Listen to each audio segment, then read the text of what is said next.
this is the big story this recent week off the field. I know you've talked about it on YouTube. You've looked at them as well. These figures, Liverpool's headline loss, 57 million before tax. And there's been, as normal, a lot of poring over them, a lot of analysis. What have you made when you've kind of done a deep dive into the figures so far? Yeah, I think it's kind of as was expected, really, that they were probably going to have a significant loss off the back of not being in the Champions League. I mean, that is, absolutely still crucial to the model that Liverpool are running at the moment, which is that FSG, basically every bit of money that comes in, they want to put it back into the team. So they effectively are trying to run at break even. But then if you have a setback like not being in the Champions League, then running at break even becomes extremely difficult because there's a 50 odd million, but probably more than that, really, hole in your accounts for the broadcasting money there. But I think what it shows is we've seen real kind of growth in commercial off the back of kind of the new sponsorships that they're adding. Yeah. That area of the club is just continuing to go from strength to strength. And that was one of the main aims, really, when FSG came in, was to make more of the fact that Liverpool is a global brand and should be making more money, should be rivaling Manchester United for these sorts of things. So they have really taken huge steps forward. So that's, again, another growth there. And then obviously match day revenue going up as well is massive. And again, that is down to the expansion of the Anfield Road end, which is now come online and is starting to make money. So that's a real big boost to the coffers. So what you kind of see is that, when they go back into the Champions League, which is obviously this set of accounts coming up this season, they'll definitely qualify for next seasons as well. And we hope for the next couple after that, is that these commercial and match day boosts will then mix in with that. And then the bottom line and the kind of, what the overall turnover is going to look extremely healthy and it's going to be on an upward trajectory, which is, which is the aim, because I still think Liverpool will, I don't think that means that Liverpool are going to be delving into making profits or anything like that. Like I say, that's not the aim. The aim is to kind of break even, really. But obviously, if you have greater match day revenue, greater commercial revenue, and then your broadcasting goes up as well, altogether, there's just more money available to spend on players, to spend on salaries and those sorts of things. So I think it's, obviously it's bad news that they suffered some short-term pain there with dropping out the Champions League. But I think the long-term picture looks really, really healthy for Liverpool. But it has been generally anyway. Yeah, Helio saying there that the deficit of 57 million in the comments was pretty much unexpected. But I think as we talked about it there, like the Champions League coming back online, that will be a factor. You forget at the start of last season, they had issues with the roof and the stadium, didn't they? So the Annie Road wasn't open till later on. So that will come into the accounts as well.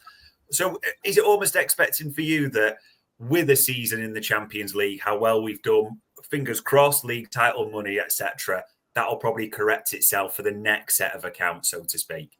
Yeah, and another thing to factor in there as well is that some of those gains that have been made in commercial and match day have been swallowed up by admin costs. So it's costing a lot more. I mean, anybody who runs a household will know that it costs more money these days to run that. So to be running a football club with its office space, with Anfield, what it costs to run on match days, everything, wages and everything are kind of going upwards. So that has eaten up a lot of the benefits, which is why you come in with that big loss. But I think the growth is outstripping that, kind of, generally speaking. So I think that the growth in commercial and match day is kind of outstripping those growth in admin costs. I still think they will go up again next season.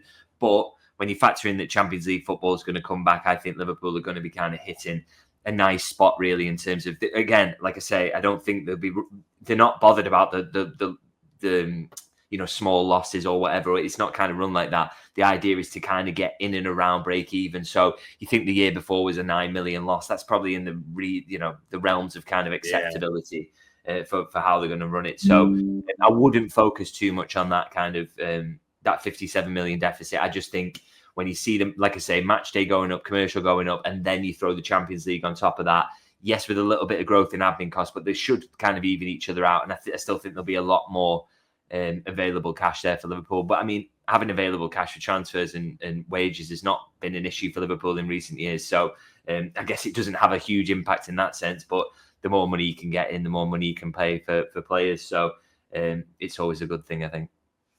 Yeah, Rajavi saying there's a good point to that. We spent £150 million last summer rebuilding that midfield as well. And the only thing, it's not on the screen there, and you understand why.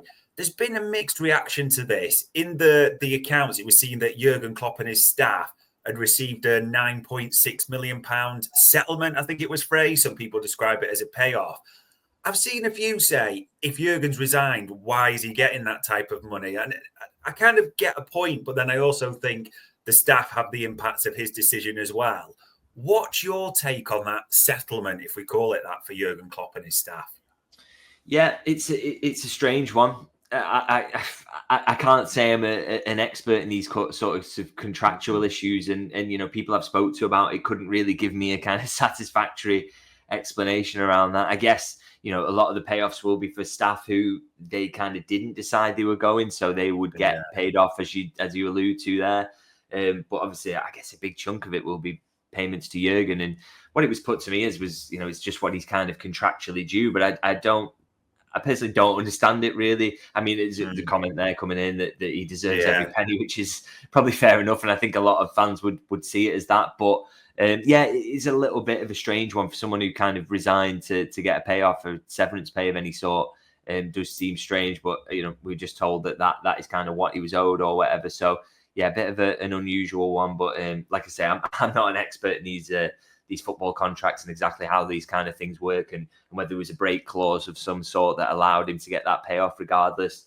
I'm not sure, but it's it was a little bit of a strange one, I'd say, because it's a big chunk of money, by the way. Because I mean, you add that 10 million back in, it takes a bit off the loss, doesn't it? So just a bit of a strange one, really. Yeah, it is a bit strange. I do find those who, and I can argue it either way, but for those that say it's fair and I can make the argument it should get every penny, you probably can't moan too much then if you're talking about a loss at the same time, if you're happy to give Jurgen Klopp and his staff 10 million that way. But it is what it is.